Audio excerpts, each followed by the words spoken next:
In my work with students and clients, there's this theme of the wounded child that comes up a lot. So I hear things like, my inner child is afraid, or my inner child needs to feel safe.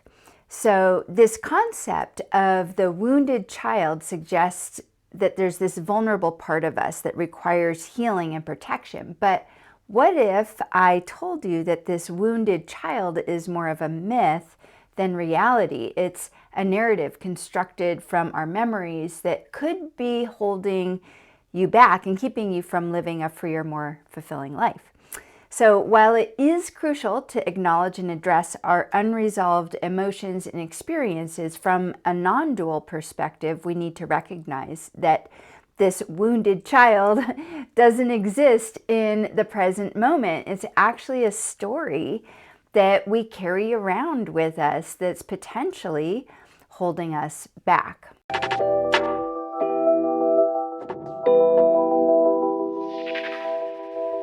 Hey there, yogis and yoginis. I'm Lisa Engles Witter, and welcome to my channel where I help spiritual seekers just like you to harness the ancient wisdom of yoga to live an extraordinary life. So the goal of my channel is super simple. It's just to make it easier than ever before for anyone to find happiness and fulfillment in their everyday life by using what has already been passed down to us for millennia. Now, before we dive into today's video, please be sure to subscribe to my channel if you haven't already, because I do put out videos just like this one on a regular basis. So I want to begin with a short discussion on what myth or mythology actually is. So myths are simply sacred stories that they've always played actually a crucial role in explaining the nature of the world and human experience. And myths address these timeless questions, and they serve as a compass for every generation, and they transmit fundamental truths about the true nature of reality and our place within it. So these narratives are steeped in wisdom of the ages. They help us to navigate the complexities of life, and they usually reveal, or they always do reveal, these deeper truths about ourselves and the universe. So in the mid-20th century, this new kind of myth began to come online in the field of psychology, personal mythology. So this concept, which was pioneered by figures like Carl Jung, and then later expanded on by scholars like Joseph Campbell and Ernest Chris, suggest that these traditional myths, just as traditional myths help cultures and societies make sense of the world, personal myths serve a similar function for individuals. So personal myths comprise our deeply held beliefs, our feelings, and images that shape our identities. They guide our actions. They influence our understanding of our personal histories. Now, personal mythology isn't just about the stories that we tell other people. They're also about the stories that we tell ourselves about who we are, where we've come from, and where we're going. And unlike these grand narratives of cultural myths, personal myths are very introspective. So they serve as a narrative framework for our individual experiences and our entire psychological landscape. So in exploring personal mythology, we start to encounter powerful narratives that shape our identity. And one of the more pervasive narratives in this realm of personal development is the wounded child. So this archetype has become a cornerstone in personal mythology, and it often embodies our deepest hurts and fears, and the wounded child then becomes this compelling story about who we are and why we feel the way that we feel. But what if holding on to this story actually keeps you stuck? So I'm going to backtrack here. 20 years ago, I went through a really transformative training program at the Tamala Institute here in Northern California. It was founded by Anna Halperin, And I learned how to use art and improvisational movement, not just to explore, but to actively challenge and reshape personal mythology.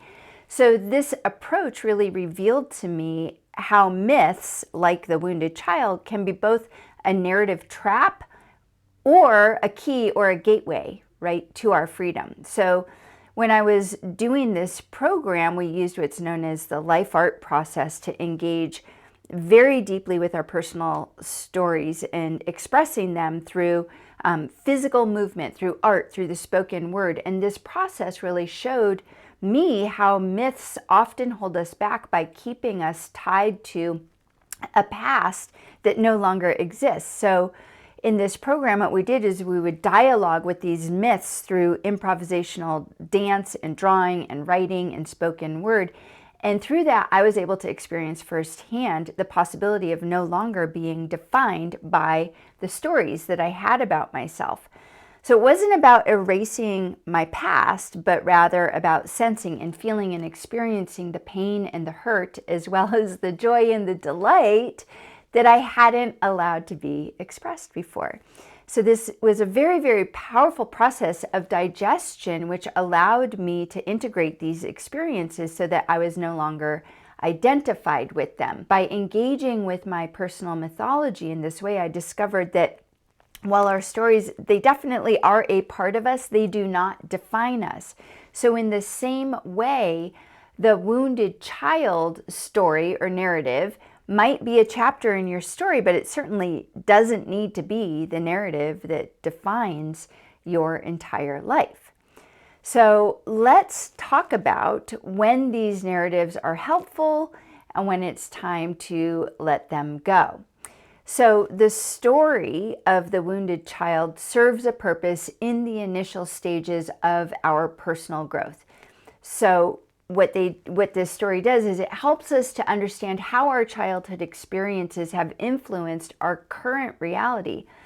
But once you have gained insight into how your history has created these patterns that you live with today, your karmic patterns, then it's time to question their utility in your life. In other words, there's no need to hold on to the narrative if it's already served its purpose.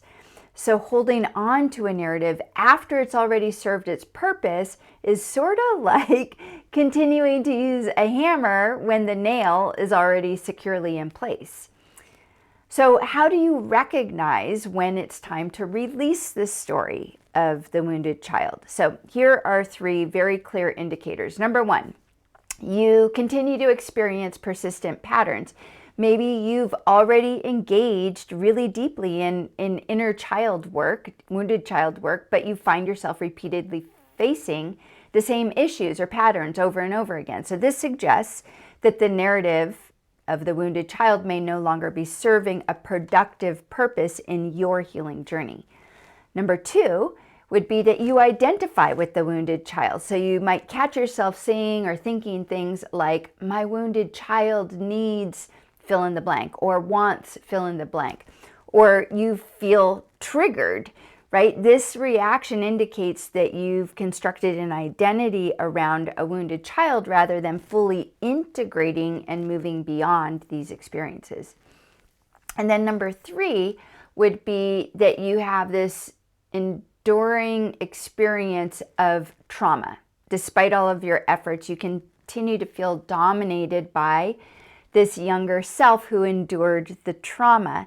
And this enduring experience signals that the narrative may be keeping you locked in past experiences rather than helping you to live freely right now, which is what we want.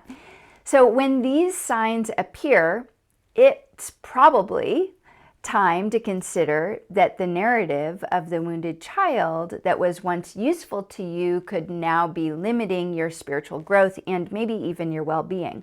So if you recognize these signs in yourself, you might be wondering right now, right? Well, great, Lisa, how do I move beyond this? So the short answer is that you need to realize that thoughts and stories they're tools, they're not truths. So this often involves engaging in direct experience work, which focuses more on connecting deeply with your present experiences rather than the stories that you tell about them. Also, emotional digestion is crucial because that's the process of fully processing and integrating your emotions. So yes, you can do all of this on your own, but it's worthwhile to work with a skilled professional who's trained in these methods, because that can really enhance your success, or, improve your chances for success in this process. And I personally do specialize in this type of work.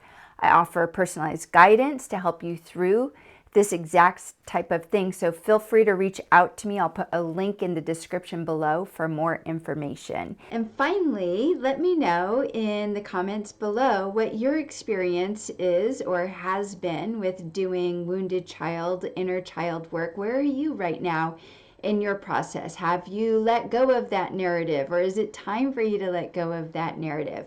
I'd love to hear in the comments, and I always do respond to the comments as well. So I would love to chit chat with you there. And until next time, be safe, be well, and namaste.